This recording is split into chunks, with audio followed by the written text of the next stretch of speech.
অভাবের তাড়নায় একদিনে নবজাতক কন্যা সন্তানকে বিক্রি করে দিয়েছিল সিমনা কাটাছড়া গ্রামের এক পরিবার। গত ৩০ এপ্রিল সিমনার কাতলামারা প্রাথমিক স্বাস্থ্য কেন্দ্রে প্রসেনজিৎ দাস ও লক্ষ্মীরানী সরকারের চতুর্থ সন্তানের জন্ম হয় এবং সেদিনই সন্তানটিকে বিক্রি করে দেওয়া হয় খোয়াইয়ের এক পরিবারের কাছে।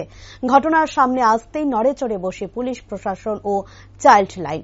রবিবার বিশেষ তৎপরতার সঙ্গে সিধাই থানা ও সুন্দর জেলা পুলিশ ফাঁড়ির যোগাযোগ করেন খোয়াই থানা এবং চাইল্ড লাইনের সঙ্গে এবং শিশুটিকে উদ্ধার করে রাখা হয় একটি সরকারি হোমে। এদিকে একদিনের কন্যা সন্তান বিক্রির ঘটনায় শিশু অধিকার সুরক্ষা কমিশনের তরফে দাবি করা হয় বাচ্চা বিক্রয় বিষয়টি ভুল, তবে শিশুটিকে উদ্ধার করে হোমে রাখা হয়েছে এবং তদন্ত করে দেখা হবে যদি শিশুটির পরিবার তাকে লালন পালন করতে না পারে তাহলে পরবর্তী সময় বৈধ উপায়ে শিশুটিকে দত্তক দেওয়া হবে।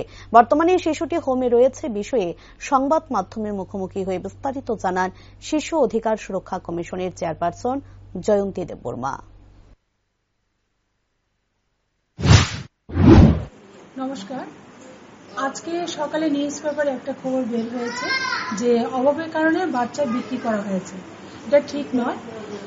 সিমনা গ্রাম পঞ্চায়েতের কাটাছড়া গ্রাম, ওই গ্রামের এক ভদ্রলোক ওনার বাচ্চাকে খোয়াইয়ে দিয়ে দিয়েছেন। তো সেটা কি গতকালকে রাত্র 12টার সময় এই বাচ্চাটাকে রেস্কিউ করা হয়েছে এবং এখানে সাথে আছে স্পেশালাইজড অ্যাডপশন এজেন্সি আমাদের গড়, এখানে বাচ্চাটা আছে।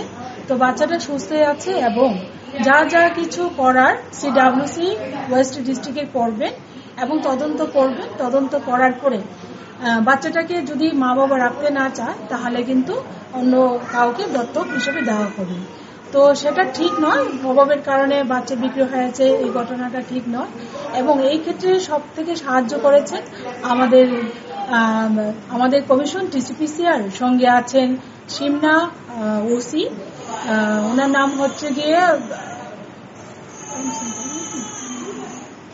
সিমনার ওসি এবং ওয়েস্ট ডিস্ট্রিক্টের ডিসিপিও, সঙ্গে চাইল্ড হেল্পলাইন ম্যাডাম, ওনারা আছেন দিদিরা, সঙ্গে আছে খোয়াই সিডব্লিউসি এবং চাইল্ড হেল্পলাইনের কর্মীরা।